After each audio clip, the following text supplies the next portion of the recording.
Hello, good evening to all of you. आप सभी का शांति निकेतन क्लासेस में स्वागत है। कैसे हैं आप सभी? उम्मीद है कि आप सभी अच्छे होंगे और इस पूरे हमारे सीरीज को जो है आप इंजॉय कीजिए। ये जो सीरीज चल रहा है इलेक्ट्रोस्टैटिक पोटेंशियल और कैपेसिटेंस का, उसमें एक जो है हम लोग आज नया टॉपिक देखेंगे, जिस टॉपिक है potential energy in an external field. यानी कि पोटेंशियल एनर्जी तो निकालेंगे, लेकिन अब की बार क्या हो गया, एक्सटर्नल फील्ड भी वहाँ पे रहेगा। जैसे पिछले लेक्चर्स में देखे थे, वहाँ एक्सटर्नल फील्ड नहीं था, सिस्टम ऑफ चार्जेस के लिए पोटेंशियल एनर्जी हम लोग देख रहे थे, लेकिन यहाँ पे एक्सटर्नल आपको फील्ड भी आ गया। यानी कि आपको एक्स्ट्रा वर्क लगाना पड़ेगा किसी भी चार्ज को लेके आने के लिए, क्योंकि ऑलरेडी पहले से वहाँ पे आपका जो है एक्सटर्नल फील्ड है। अब देखिए यहाँ पे क्या हो गया, सबसे पहले एक बार देख लीजिए। Now we are determine potential energy of a charge या चार्जेस, बहुत सारे चार्जेस हो सकते हैं in an external electric field.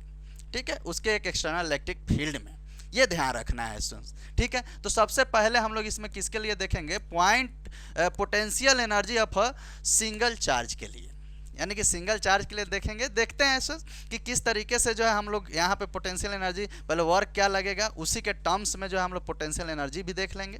तो सबसे पहले थोड़ा सा इसका सिंगल चार्ज के लिए जो डेफिनेशंस है, मतलब एक शॉर्ट जो इन्फॉर्मेशन है, उसको एक बार लिख लीजिए कि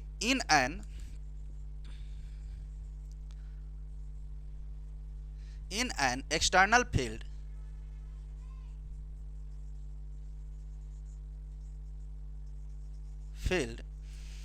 the amount of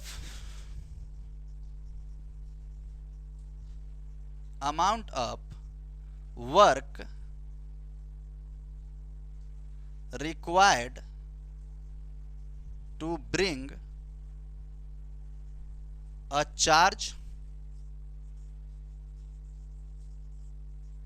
मान लीजिए क्यू चार्ज है, फ्रॉम कहाँ से, इन्फिनिटी टू स्पेसिफिक या रेफरेंस पॉइंट पे, स्पेसिफिक पॉइंट, करेक्ट है। यहाँ पे स्पेसिफिक पॉइंट के लिए देख लिए अब देखिए यहाँ जब स्पेसिफिक पॉइंट देखे थे, तो इसके लिए जब वर्क हम लोग जानते हैं कि वर्क का जो यहाँ पे फॉर्मूला जो होता है, वर्क होता है Q इंटू भी के बराबर है, करेक्ट है। यानी चार्ज या पोटेंशियल इंटू चार्ज या चार्ज इंटू पोटेंशियल के बराबर होता है। अब देखिए जब एक्सटर्नल फील्ड नहीं होता था, आप याद कीजिए कि जैसे यहाँ पे कोई पॉइंट है, इस पॉइंट्स पे अगर इस पॉइंट्स पे कहीं से भी जो है आप चार्ज लेके आइए, कोई स्पेसिफिक पॉइंट पे यहाँ से कहीं से भी चार्ज आप लेके आइए, तो उस कंडीशन में अगर एक्सटर्नल फील्ड नहीं होता था, तो हम लोग क्या देखते थे कि नो वर्क, वहाँ पे कोई वर्क डन नहीं होता था, कोई वर्क ही नहीं, क्योंकि वहाँ पे तो कोई एक्सटर्नल फील्ड है ही नहीं। ठीक है, लेकिन अब एक्सटर्नल फील्ड होने के वजह से जब उसके लिए जब वैल्यू देखेंगे, तो वहाँ पे क्या करें, कुछ पोटेंशियल एनर्जी भी लग जाएगा। अब जो पोटेंशियल एनर्जी यहाँ पे लग रहा होगा, तो उसके लिए जो एक्सटर्नल फील्ड है उसमें हम लोग वैल्यू देख लेते हैं और देखते हैं। नाउ मतलब ऐसे समझ लिए, नाउ फॉर दिस, कहीं पे ऐसे भी हम मान सकते हैं, बुक में दिया रहता है इसका इस तरीके से। ठीक है, यहाँ पे मान लीजिए कि कोई जो है Q1 चार्ज है, Q1 चार्ज को यहाँ तक आप हम लोग लेके आ रहे हैं, यहाँ पे R डिस्टेंस पे जो है इस Q चार्ज को, Q को मान लेते हैं क्योंकि एक ही की बात हो रहा है। तो यहाँ से जब इसको लेके आएंगे तो ऑलरेडी यहाँ पे क्या है, एक्सटर्नल इलेक्ट्रिक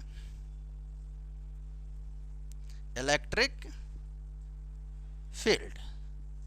ठीक है, तो उस कंडीशन में जो W का जो वैल्यू हो जाएगा, वो W हो जाएगा Q भी, और जो ये डिस्टेंस हम लोग का यहाँ से यहाँ तक लेके आने में है, ब्रैकेट में हम उसको क्या कर लीजिए, क्यू भी आर। ठीक है, तो इसके लिए वर्क क्या हो गया, क्यू भी आर, करेक्ट। अब यही वर्क किसके बराबर हो जाता है, अब देख लेते हैं in terms of potential energy. तो यू ये हो जाएगा W is equals to U, यानी पोटेंशियल एनर्जी। यहाँ पे यू क्या है, पोटेंशियल एनर्जी, करेक्ट है। अब यानी U भी यहाँ पे क्या हो गया, U is equals to Q भी और R, करेक्ट है। यानी कि U यहाँ से निकल गया पोटेंशियल एनर्जी। अब यहाँ पे हम लोग पोटेंशियल एनर्जी का वैल्यूएशन देख लिए कि क्या हो रहा है।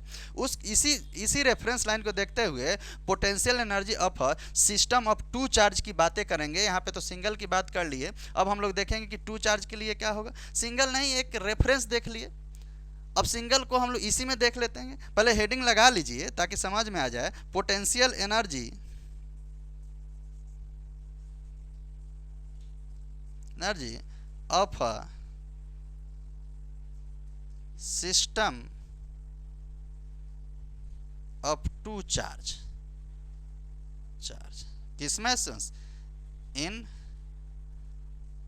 मतलब ऐसे समझ ले two charge in placed in external field में। अब एक्सटर्नल फील्ड के लिए एक बार क्या कीजिए स्टूडेंट्स, यहाँ तक आप लोग नोट डाउन कर लीजिए ताकि जो हम लोग इसको आगे बढ़ेंगे। ठीक है, एक बार यहाँ तक स्टूडेंट्स नोट डाउन कर लीजिए। ठीक है, अब देखिए, अब यहाँ पे देखते हैं टू चार्ज की स्टूडेंट्स बात हो गया। अब देख लेंगे पोटेंशियल एनर्जी। आप सबसे पहले वर्क ही देख लेंगे, work done for given charge अब is placed in external field, क्योंकि एक्सटर्नल फील्ड के वजह से देखेंगे। तो सबसे पहले यहाँ पे हेडिंग लगा दीजिए कि work done, now work done for given charge placed in given charge, ऐसे समझ लीजिए work done for given charge के लिए देखते हैं। और ये कहाँ पे, इन यूनिफॉर्म, या ऐसे लिख दीजिए एक्सटर्नल,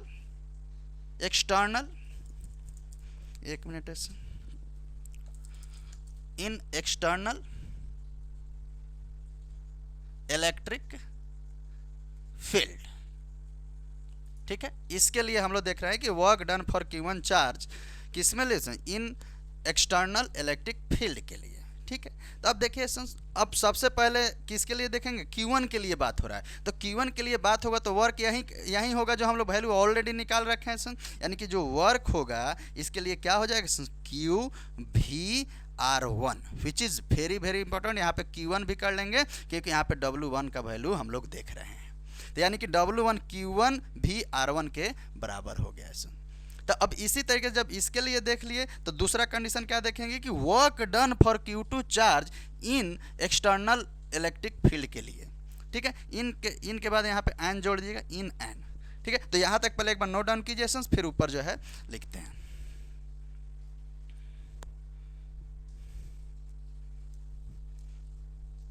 यहाँ पे इसको मिटाते हैं सर।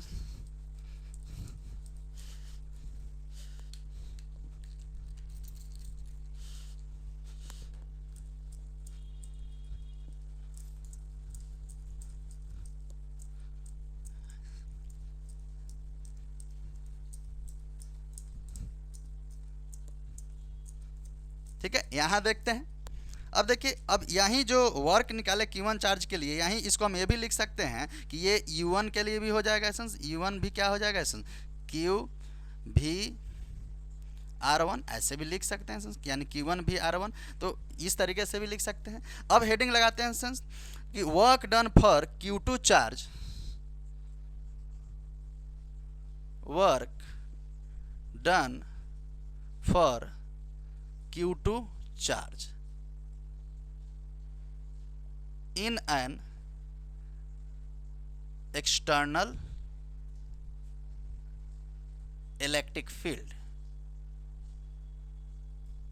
अब देखिए which is very very important, this is very important. अब देखिए सुन, ऑलरेडी हम लोग इसमें क्या देखे थे। अब इसके लिए टू चार्जेस के लिए जब हम लोग बातें करेंगे तो इसको एक बार हम लोग डायग्राम से समझते हैं कि जब ये इस कंडीशन में टू चार्ज, याद है सुन कि यहाँ पे मान लीजिए अगर Q1 चार्ज है और यहाँ से यहाँ तक यहाँ पे Q2 चार्ज है सुन, ठीक है, और रेफरेंस लाइन मान लेते हैं R12 है, इनके बीच का डिस्टेंस।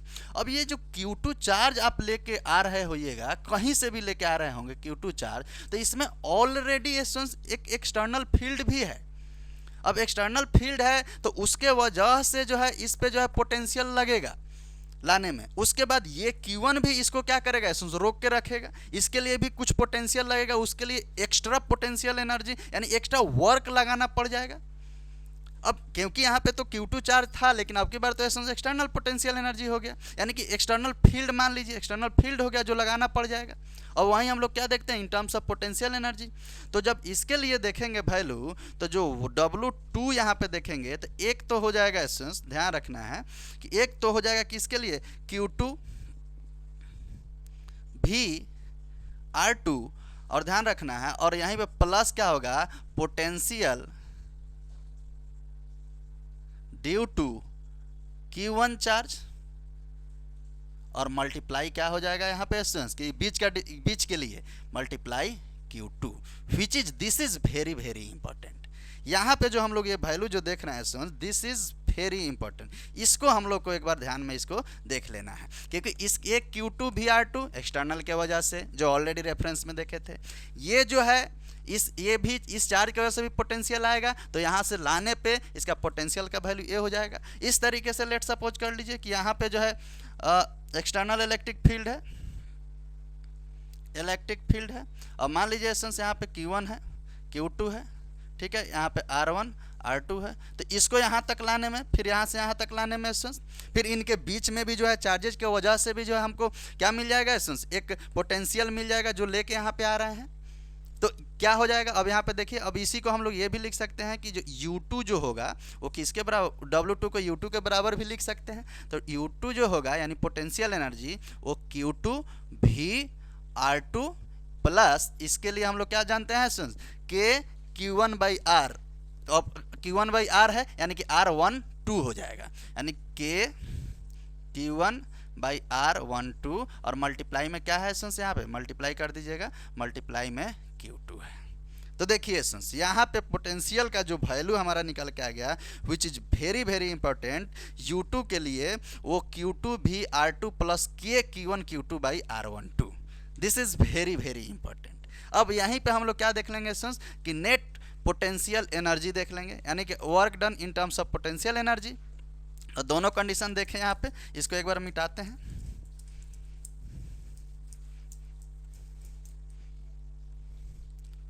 नाउ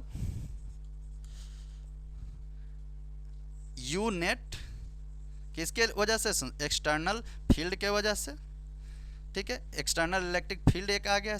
तो इसके लिए देख लेंगे तो क्या हो जाएगा, W1 प्लस W2, यानी W1 plus W2 in terms of हम लोग ऑलरेडी U1 U2 भी निकाल लिए हैं, तो डायरेक्ट आप ये भी लिख सकते हैं सर कि U1 प्लस U2, ऐसे भी लिख सकते हैं सर, करेक्ट है। तो इस तरीके से इस वैल्यू को लिख सकते हैं। और U1 बताइए कितना आया था सर, Q1 VR1 जो एक्सटर्नल फील्ड की वजह से था, नहीं तो अगर एक्सटर्नल फील्ड नहीं होता तो वर्क क्या हो जाता है सुन, जीरो हो जाता है। तो इसीलिए यहाँ पे हम लोग क्या लिख लेंगे, Q1 VR1 प्लस, यहाँ से देखिए U2 को लिख लीजिए Q2 VR2 प्लस के Q1 Q2/R12। This is the very very important formula. किसके लिए आ गया सर, यू नेट हम लोग देख लिए, यानी पोटेंशियल एनर्जी देख लिए एक्सटर्नल इलेक्ट्रिक फील्ड के वजह से। तो इसको एसेंस ब्रैकेट में ले लीजिए, ठीक है। This is very very important. इस तरीके से हम लोग एक्सटर्नल फील्ड के लिए भी पोटेंशियल एनर्जी का वैल्यू देख लिए एसेंस। तो इसी तरीके से जो डिराइव, जिस सिंपल वे में डिराइव्ड आपको कराया गया है, इसी वे में आपके एग्जाम में भी इसको डिराइव्ड कर दीजिएगा, तो आपका full out of full marks मिल जाएगा एसेंस। तब तक के लिए इस पूरे वीडियो को एंजॉय कीजिए एसेंस, शेयर भी कीजिए और लाइक जरूर कीजिए एसेंस। मिलते हैं एसेंस नेक्स्ट एक इंपॉर्टेंट लेक्चर्स वीडियो के साथ, तब तक के लिए एसेंस टाटा बाय बाय, सी यू।